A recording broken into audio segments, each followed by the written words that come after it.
El ciclo de la hegemonía del Occidente colectivo está llegando a su fin, donde la agresividad de Estados Unidos y los cómplices de sus crímenes internacionales que sepultaron el orden mundial de la posguerra constituyen los últimos manotazos de ahogado. Lo dijo en entrevista con mi canal el intelectual argentino Eric Calcagno, quien insistió en que fue Occidente quien destruyó la arquitectura global establecida por las potencias ganadoras de la Segunda Guerra Mundial, tanto en lo económico como también en lo político. En este contexto, mi entrevistado, quien durante su rica trayectoria ostentó cargos como senador, diputado o embajador de Argentina en Francia, entre otros, denunció que Estados Unidos y sus cómplices pisotearon la Carta de las Naciones Unidas y la Declaración Universal de los Derechos Humanos. En vez de ello, Washington y sus aliados apelan constantemente a unas reglas que nadie las conoce y nadie sabe quién las adoptó. Es lo que denuncia mi entrevistado. Se trata de Eric Calcagno y les invito a mirar esta entrevista. Eric, muchísimas gracias nuevamente por Por hablar favor. conmigo. Yo quisiera hacerte la siguiente pregunta, porque ahora mismo cuando se aborda la crisis, el conflicto de Ucrania y cuando los medios o políticos occidentales se refieren a lo que es Rusia, así diríamos, en este conflicto, solemos escuchar un argumento, así diríamos, muy interesante. Porque a juzgar por esas declaraciones, o lo que se puede deducir, digamos, de esas declaraciones es lo siguiente. Tras la Segunda Guerra Mundial se formó un orden mundial, según esas declaraciones, prácticamente intacto hasta la invasión, entre comillas, tal y como ellos califican, de Rusia. Ante esto, todo perfecto, un orden internacional perfecto, intacto. Y para que no se piense que yo estoy, digamos, diciendo algunas palabras sin sustento, quiero citarte algunas declaraciones. Por ejemplo, uno de los ¿Cómo no? medios grandes occidentales dijo, por ejemplo, sobre la invasión rusa, el Estado de Derecho, el respeto por los derechos humanos, la innovación y la prosperidad quedan en riesgo. Otra cita, por ejemplo, la cadena BBC escribió, Putin es la expresión de una mentalidad imperialista que busca destruir los cimientos del orden mundial.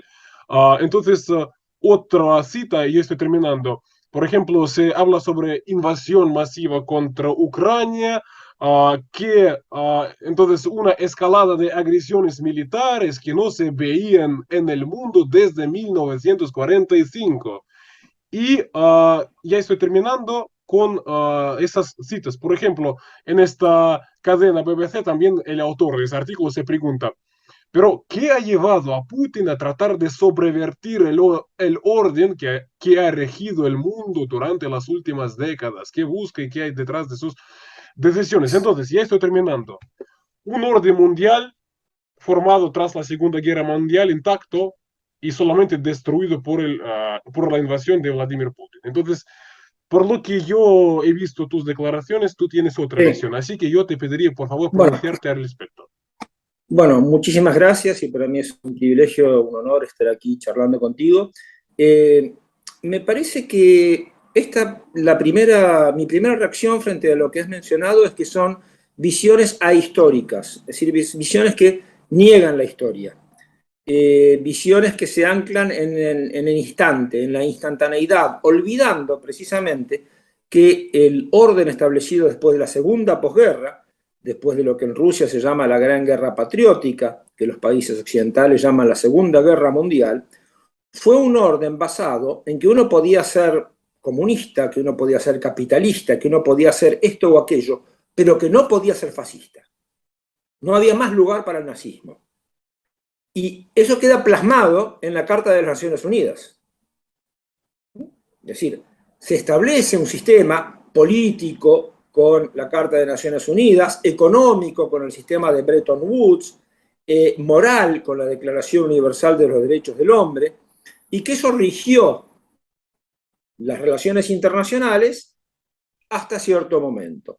Yo sitúo ese momento de quiebre en los 80, cuando la ideología neoliberal empieza a imponerse, primero en los países de América Latina con dictaduras, como la de Pinochet en Chile, como la de Videla en Argentina, después con los gobiernos de Margaret Thatcher en el Reino Unido, de Ronald Reagan en los Estados Unidos, y quienes empiezan a pisotear la Carta de Naciones Unidas es lo que hoy se da en llamar el occidente colectivo. Es decir, no los países que no eran parte de ese occidente colectivo, no los países de lo que llamamos el sur global.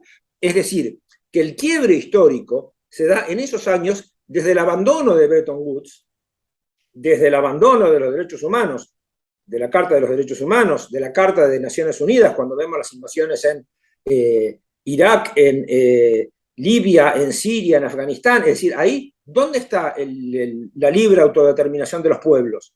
¿Dónde está la Carta de Naciones Unidas? ¿Dónde están los derechos humanos? Entonces, hoy pareciera que lo que ha sido definido, creo yo, por los medios que no responden a ese occidente colectivo, esta cuestión de el mundo según reglas. Pero esas reglas nadie las conoce, nadie sabe. ¿Quién las adaptó? No dice en la Carta de Naciones Unidas fija tal cosa. Ahora pareciera que la Federación de Rusia es la culpable de todo. Pero al fin y al cabo, ese occidente colectivo no le está echando las culpas a la Federación de Rusia de los crímenes que ellos mismos han cometido a lo largo de tanto tiempo. Seamos objetivos. La objetividad no consiste en no tener posición, sino en considerar las diferentes opiniones que existen. Y juzguemos, si te parece, juzguemos a este occidente colectivo en base a las normas que dice defender, no en base a lo que nosotros pensamos, en base a las normas que ellos dicen defender. Entonces, ellos dicen defender la soberanía. ¿Dónde estaba la soberanía? En los casos que hemos hablado: Irak, Siria, Libia, Afganistán. A esos países no les ha ido muy bien. Punto 1. ¿Dónde estaba la libre autodeterminación de los pueblos cuando fue asoleada de golpes de Estado que asoló América Latina? ¿Dónde está la Carta de las Naciones Unidas y la libre expresión cuando una persona como Julian Assange está presa en las peores condiciones posibles por haber dicho verdades incómodas? ¿Dónde está la idea de la libertad de expresión, que fue uno de los grandes ejes de las revoluciones liberales del siglo XIX? La libertad de prensa. ¿Dónde está la libertad de prensa en ese occidente colectivo cuando censuran a RT, cuando censuran a Sputnik, cuando censuran a todos los medios que pueden decir otra cosa, cuando cortan a los periodistas, incluso occidentales, que dicen no, resulta que el ejército ucraniano ha incurrido en crímenes, ahí los cortan? Entonces, me parece que esa formación de una opinión única, unívoca, de parte del occidente colectivo, habla muy mal de ellos y muy poco de la situación.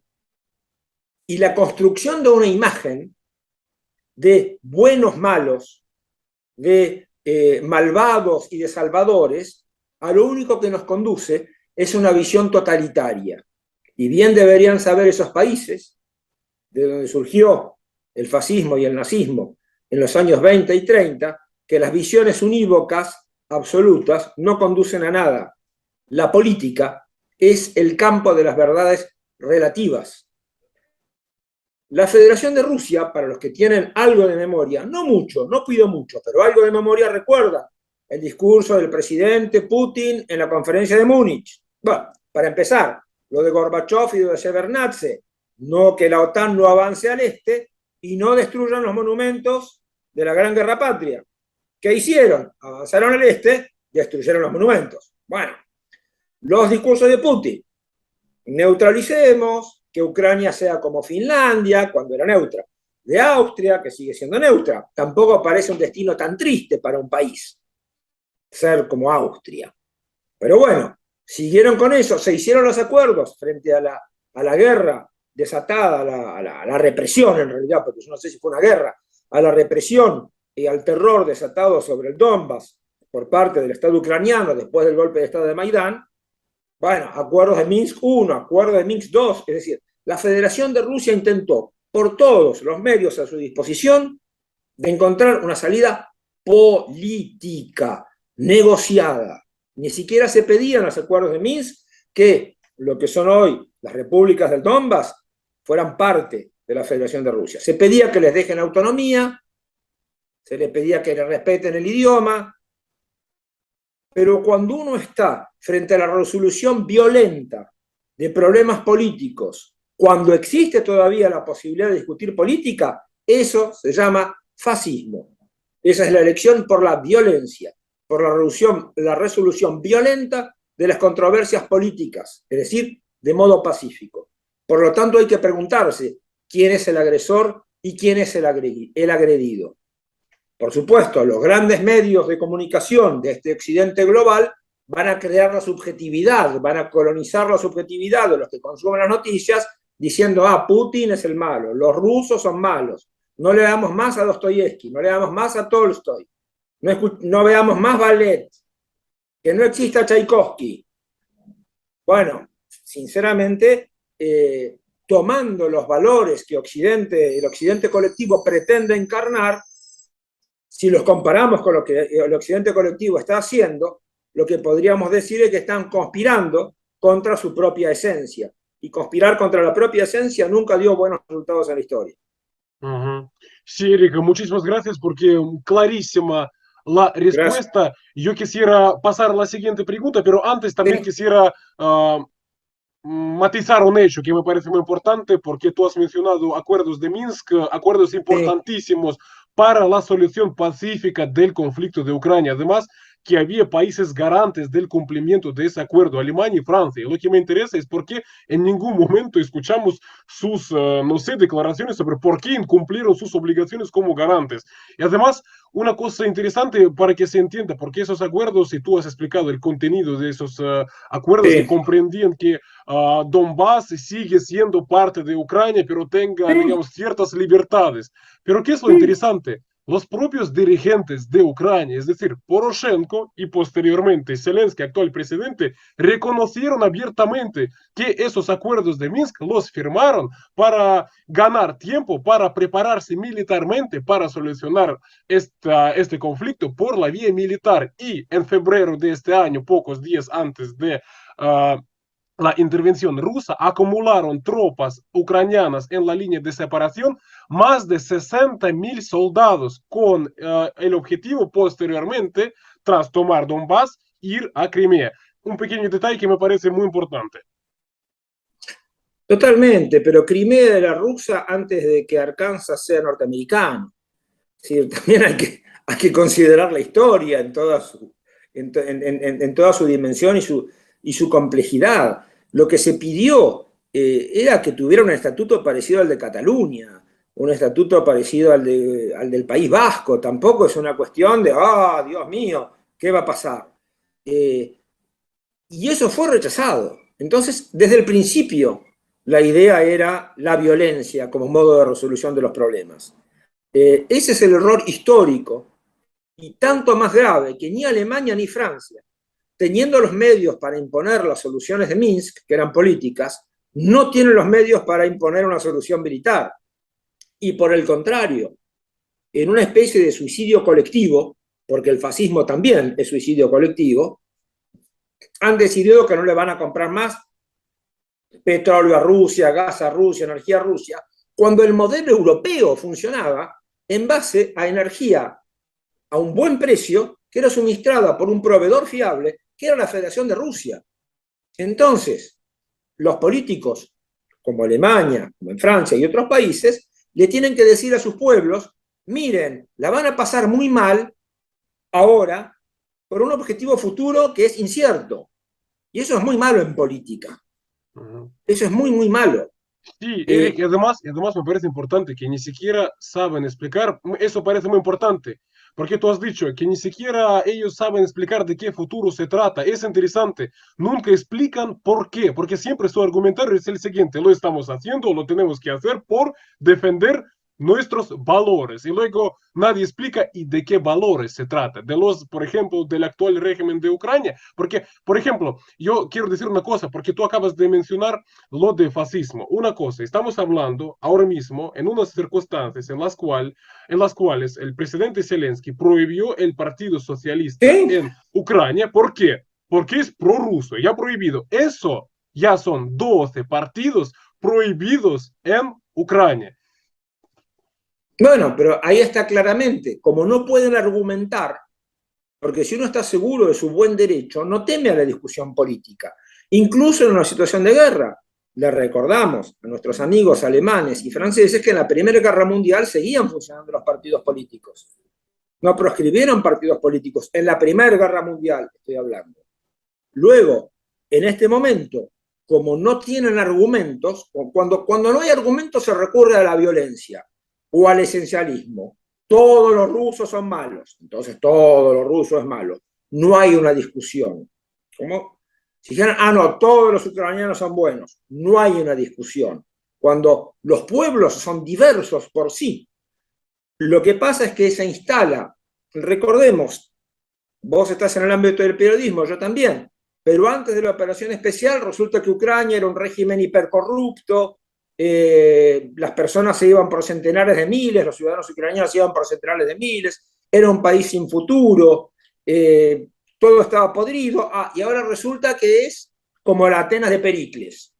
Entonces, el propio relato es el que no se sostiene, y como no se sostiene ese relato, hay que imponerlo por la violencia. Y eso es lo que nosotros vivimos en América Latina. Nosotros aquí, para el 90% de la información que recibimos, es toda información del Departamento de Estado norteamericano. Y con eso no quiero decir que los norteamericanos sean malos. Al contrario, los valores norteamericanos de solidaridad, de construcción, de un gran pueblo, por supuesto que son buenos, pero su gobierno no los interpreta. Hubo un huracán en Florida hace poco, no sé si lo viste. Hubo un huracán y los propios norteamericanos pusieron una bandera ucraniana en las ruinas de sus casas para que el gobierno les preste atención y les dé ayuda. Porque ellos, que son ciudadanos norteamericanos, no reciben la ayuda que el gobierno quiere mandar en sostenimiento de un régimen que tiene las mismas señales que los nazis. No es que uno está diciendo, bueno, acá Rusia está peleando contra un gobierno socialdemócrata, respetuoso de los derechos humanos, avanzado en sus ideas. No, está peleando con gente que tiene la esvástica, que tiene los símbolos de las SS. Sí, Eric, y además, Eric, va a billar 30.000 judíos muertos. Sí, ahí estaba el ejército de Ucrania. Sí, en este contexto, Eric, justamente en este contexto, porque entre los héroes nacionales de Ucrania se encuentran figuras como Stepan Bandera. ¿Por qué lo menciona? Porque hace unos días conmemoraron en ciudades ucranianas la fecha de su muerte, porque él fue asesinado justamente por sus crímenes. Entre sus crímenes se encuentra colaboracionismo con los nazis, que durante el periodo de la ocupación de Alemania asesinaron a 1.500.000 judíos en Ucrania. Ahora mismo, este señor, Stepan Bandera, es héroe nacional de Ucrania. Y como si fuera poco, el régimen de Kiev ahora mismo se arremete contra Israel por no querer apoyarle con armas. Es decir, ¿cuántas veces estamos hablando de fascismo y nazismo?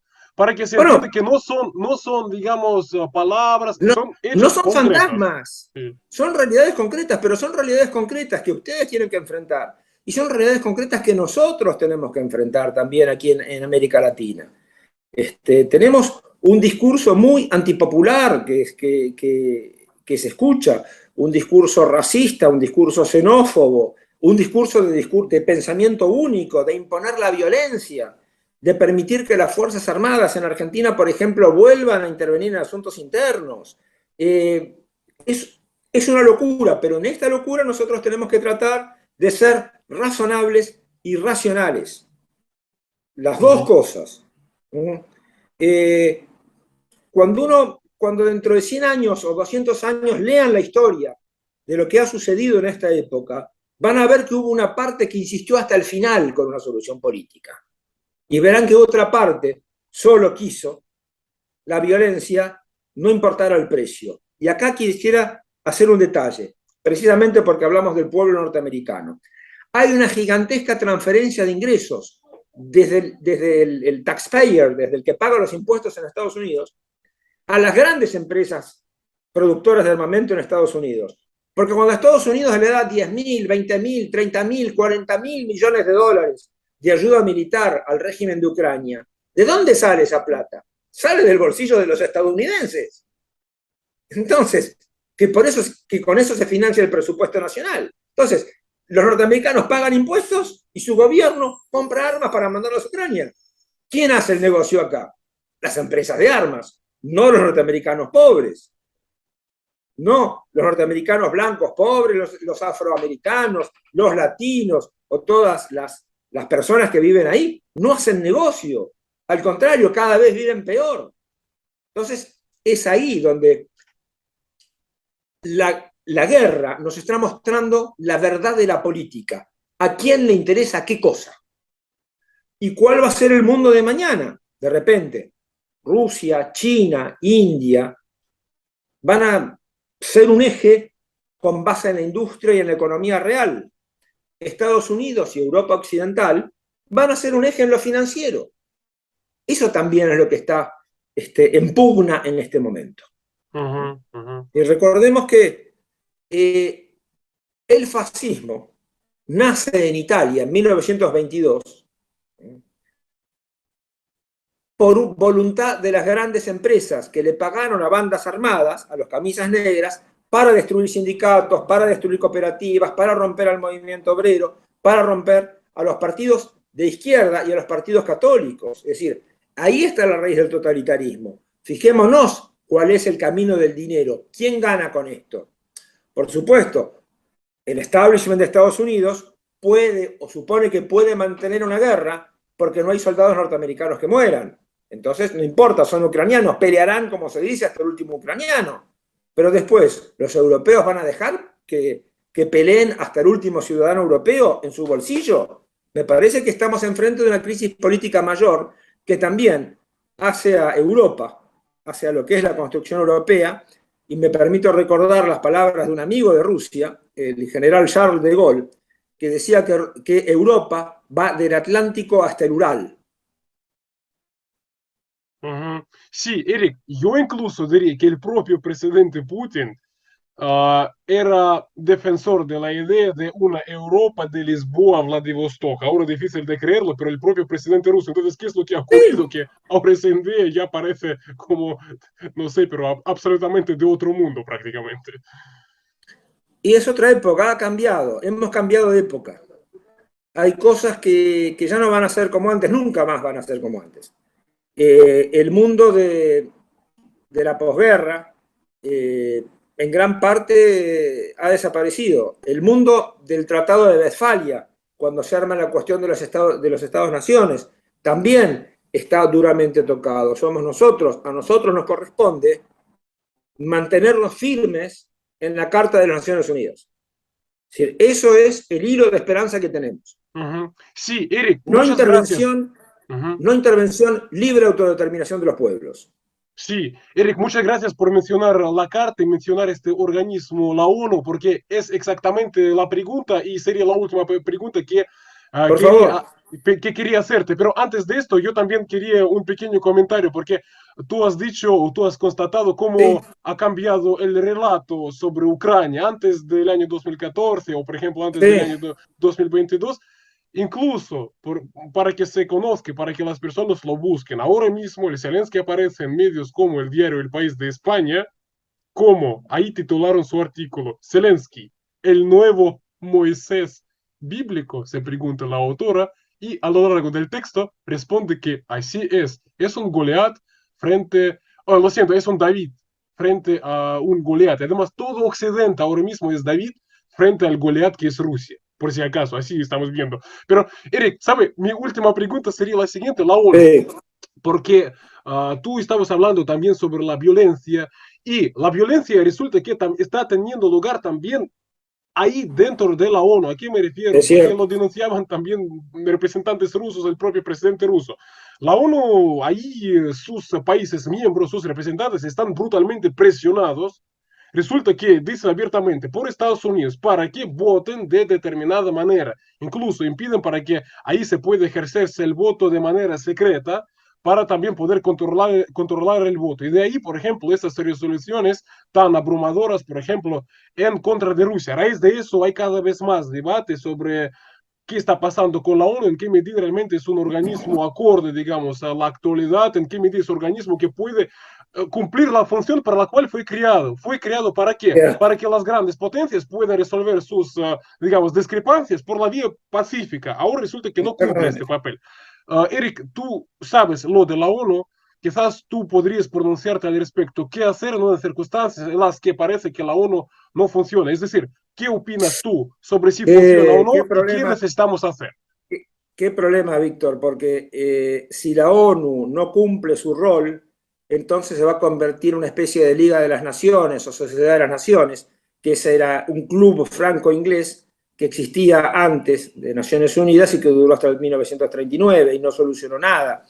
El asunto es que la violencia que se ejerce sin dejar hablar a los delegados rusos, sacando a Rusia de un montón de foros, inútilmente, porque justamente la idea es charlar con todos, presionando a otros países. Mi país está presionado por su enorme deuda externa. Entonces, el chantaje ahí está claro.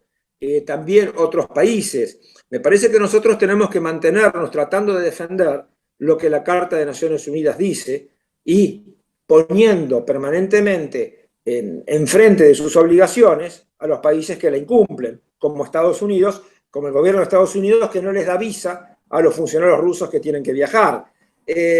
Si no, a la larga surgirá otra asociación internacional que se base justamente en los principios de los derechos humanos, la libre autodeterminación de los pueblos y la no injerencia.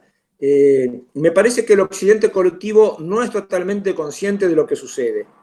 Y eso es muy complicado, porque antes, cuando un Kennedy podía discutir con un Khrushchev, eh, de ambos lados había gente inteligente. Y hoy no sé si es lo mismo. Había políticos, pero hoy pareciera que las élites del occidente colectivo no están a la altura.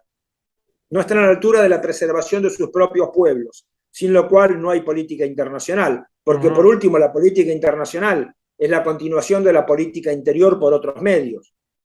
Lo que hace la Federación de Rusia es nada más que proteger a su pueblo, lógico, y que se podría haber llegado a una solución pacífica, política, sin ningún problema. Esto ha sido llevado al extremo del conflicto armado por voluntad exclusiva de una de las partes, que además sabotea los gasoductos que deben proveer de gas a sus aliados. Es inaudito. Sigue ese eslogan que pintó muy bien Dostoyevsky en Los Endemoniados: cuanto peor, mejor. Y nunca es así. Uh Cuanto -huh. peor, peor. Uh Pero -huh. nosotros tenemos que ser los herederos y receptores de las mejores tradiciones, tanto de Occidente como del resto del mundo, Uh -huh. en lo que se refiere al derecho. Y tenemos que pelear por ese derecho desde el lugar donde podamos. Uh -huh. Pero estén seguros que desde aquí, desde Argentina, desde América Latina, hay muchos que seguimos permanentemente lo que sucede allá y que, por supuesto, estamos muy conscientes de que allá también se juega nuestro futuro. Ujú. Eric, muchísimas gracias. Y sabes, ya quedan Por pocos favor, minutos para que termine la conferencia, pero me no hay parece muy problema. importante. Gracias por la respuesta, clarísimo. Y Por cuando favor. tú has dicho, y en realidad lo dice también nuestras autoridades rusas, sobre la, parece que irresponsabilidad y la, digamos, una, así diríamos, pequeña envergadura de los líderes occidentales de hoy. En ese sentido, me parece que hay un último ejemplo de la señora Liz Truss. Es decir, ministra, premier ministra británica. Solamente un pequeño detalle sobre esa señora. Tú sabes que prácticamente nada ella pudo gobernar, entonces tuvo que dimitir. Pero ¿a qué se dedica esa señora que tantas palabras dijo desde su cargo sobre valores occidentales, sobre un Putin que no puede permitirse, digamos, estar en su cargo, este tipo de palabras, valores Ucrania juntos? ¿A qué se dedica esa señora una vez tiene que dimitir? Ahora mismo, los asuntos más pendientes para esa señora, organizar dos veladas para, digamos, celebrar, para conmemorar, digamos, su estancia en el cargo. Una velada, si no me equivoco, ya se celebró y la segunda se realizará pronto. ¿De qué envergadura de líderes estamos hablando? ¿De qué líderes Bueno, grandes estamos hablando? pero ¿Qué es fíjate, eso? bueno, pero fíjate que Liz Truss, cuando llegó al gobierno, intentó aplicar una política ultraliberal, bajar el impuesto a los ricos, cortar el gasto de salud, desfinanciar el presupuesto público, que hasta el propio establishment financiero del Reino Unido la tuvo que echar. Están totalmente ideologizados, no ven la realidad como la quieren ver, no como es. Y Liz Truss no se parece a Winston Churchill, se parece más a una lechuga. Pero es interesante, ella sí que se muestra o se mostraba convencida de que es la persona a nivel de Winston Churchill o por ejemplo Margaret Thatcher con la que ella se comparaba, por lo que yo entiendo. Pero Claro, pero Thatcher logró imponer todas sus políticas porque utilizó la guerra de las Malvinas que hizo contra Argentina y para imponer esas políticas neoliberales, liquidar los sindicatos, hacer una distribución del ingreso regresiva, jugarse por ese atlantismo sin sentido. Vivimos un fin de ciclo. Pero si somos nosotros racionales y consideramos las cosas en la realidad y no que vemos la realidad y no lo que queremos ver, vamos a ver que ese fin de ciclo no es el fin de nuestro ciclo, es el fin de ciclo de otros. Eso que se llama Occidente global, que será por la fuerza del destino, por los hechos, reemplazado por un sur global, por un mundo multipolar, en el cual no queremos destruir a nadie, queremos que participen todos, pero sobre un pie de igualdad. Es quizás eso lo que no pueden soportar. Eric, muy agradecido por tus No, por respuestas favor, y espero verte en nuevos programas. estoy a tu disposición y es un gusto. Y por supuesto acá nosotros seguimos debatiendo y argumentando, porque la única verdad es la realidad. Estimados amigos, agradezco a quienes miraron este vídeo y además nuevamente les invito a que se suscriban a mi canal de Telegram. Se trata de un espacio libre de la censura occidental porque lo que está ocurriendo es que se está eliminando a todas las voces incómodas. Es decir, se está eliminando, por ejemplo, a todos los canales en YouTube que dicen algo parecido a lo que se dice en mi canal. Por lo tanto, para no perder nuestro vínculo, para no perder nuestro contacto ante la inminente censura, les invito a mi canal de Telegram y voy a dejar el enlace en el primer comentario. Muchísimas gracias a todos y hasta nuevos informes.